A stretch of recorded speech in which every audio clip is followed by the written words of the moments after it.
अस्सलाम वालेकुम। एक आदमी जो बुतों का पुजारी था, वो एक जगह बैठकर या सनम की तस्बीह पढ़ रहा था। वो या सनम कहते कहते रात को थक गया तो इसे ऊँघ आने लगी। जब ऊँघ आई तो इसकी ज़बान से या सनम की बजाय या समद का लफ्ज़ निकल गया। जैसे ही इसकी ज़ुबान से ये लफ्ज़ निकला तो अल्लाह रब्बुल इज़्ज़त ने फ़ौरन फरमाया, लब्बैक या अब्दी, मेरे बंदे मैं हाजिर हूँ, मांग क्या मांगता है। फरिश्ते हैरान होकर पूछने लगे, ए अल्लाह, ये बुतों का पुजारी है और सारी रात बुत के नाम की तस्बीह करता रहा है।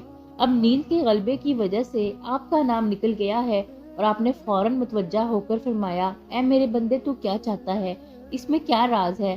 अल्लाह ताला ने मेरे फरिश्तों वो सारी रात बुतों को पुकारता रहा और बुत ने कोई जवाब ना दिया।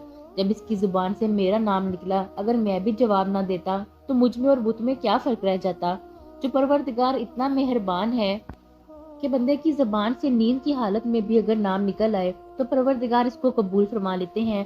तो हम होशो हवास में दुआएं मांगने पर परवरदिगार हमारी दुआएं को क्यों कबूल ना फरमाएंगे। दुआ है कि परवरदिगार आलम हमें अपनी सच्ची मोहब्बत अता फरमा दे और मौत के वक्त हमारे पास ईमान की नेमत सलामत रहे और क़यामत के दिन नबी अकरम सल्लल्लाहु अलैहि वसल्लम के झंडे के साए तले हाजिर हो जाएं। आमीन। दोस्तों, उम्मीद है कहानी आपको पसंद आई होगी। पसंद आए तो वीडियो को लाइक करें, चैनल सब्सक्राइब करें, अपने दोस्तों के साथ शेयर करें, कमेंट सेक्शन में अपनी राय का इजहार करें। अल्लाह हाफिज़।